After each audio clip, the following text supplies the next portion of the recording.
fear of death is illogical. Welcome back to Bangerz and Mash. This week we're going to infinity and beyond.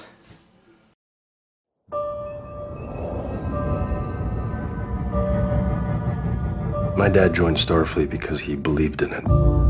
This week at the movies, we're going to be taking a look at the 2016 Star Trek Beyond. It's written by Simon Pegg and Doug Jung, directed by Justin Lin. The movie stars Harold and Kumar, star John Cho, Simon Pegg, Chris Pine, Idris Elba, many, many more. Overall, it's the 13th Star Trek film in the movie series. Isn't that crazy? Yeah, 13 already. It's also the third installment in the Star Trek reboot.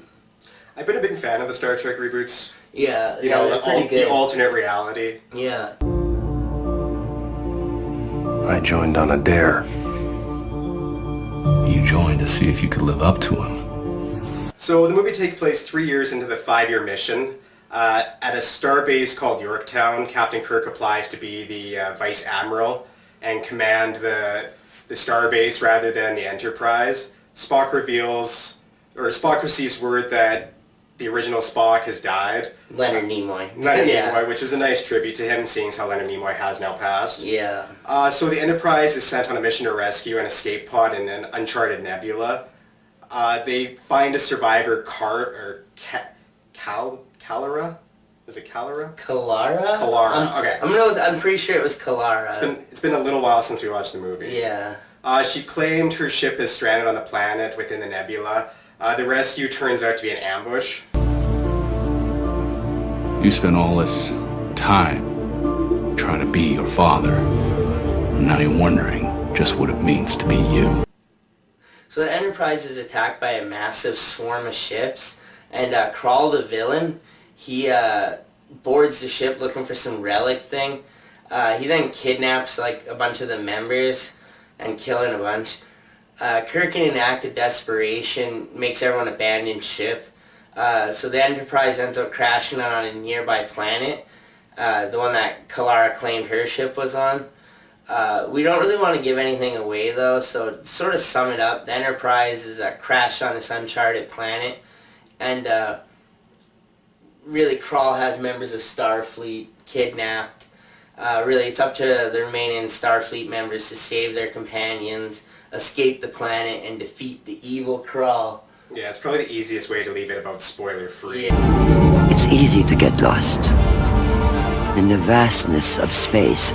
To start off, the movie looks great for a sci-fi CGI. Oh, yeah. You know, like the Enterprise looks good. It didn't look cheesy or anything. No, there was nothing cheesy. Where it was dark, like everything had a good shine to it, so it was never dark enough to really be noticeable. Yeah. So everyone knows their role in the movie, and it's well played. Yeah. John Cho. John Cho, yeah. Okay, John Cho. He apparently looks really skinny now. I didn't notice it as much as Mash did. Man. He looks crazy skinny now. Like, go look at it. He looks skinny. There are some nice tributes to Leonard Nimoy in the movie. This movie also had a dedication to Anton Yelchin, who died a month before the release. Those who don't know, that's Chekhov.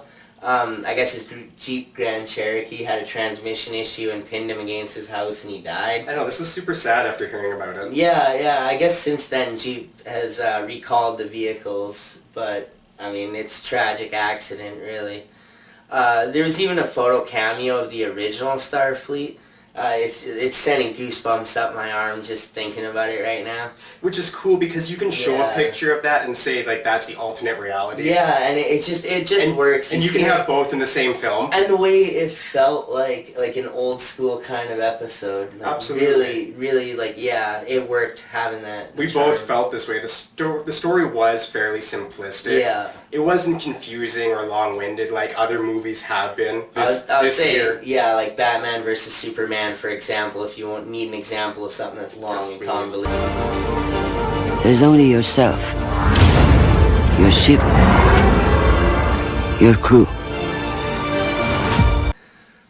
There was some music in the movie, though, that kind of felt out of place. They made kind of jokes on it. It was classical. But, yeah, classical music, but it felt out of place still.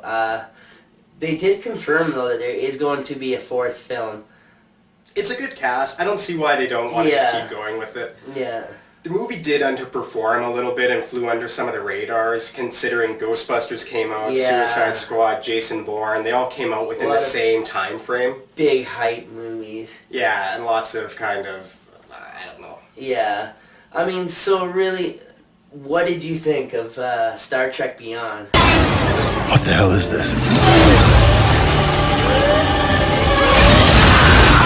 So personally, I found the pros to be the banter between Spock, Kirk, and McCoy to be spot on to the 60s. Feels real, yeah. Like, they almost sound like the original like the same. 60s yeah, cast. they really do. Like, I was thinking about it, I'm like, is that William Shatner or is that blank? And I'm like, oh no, it's not. It's actually them.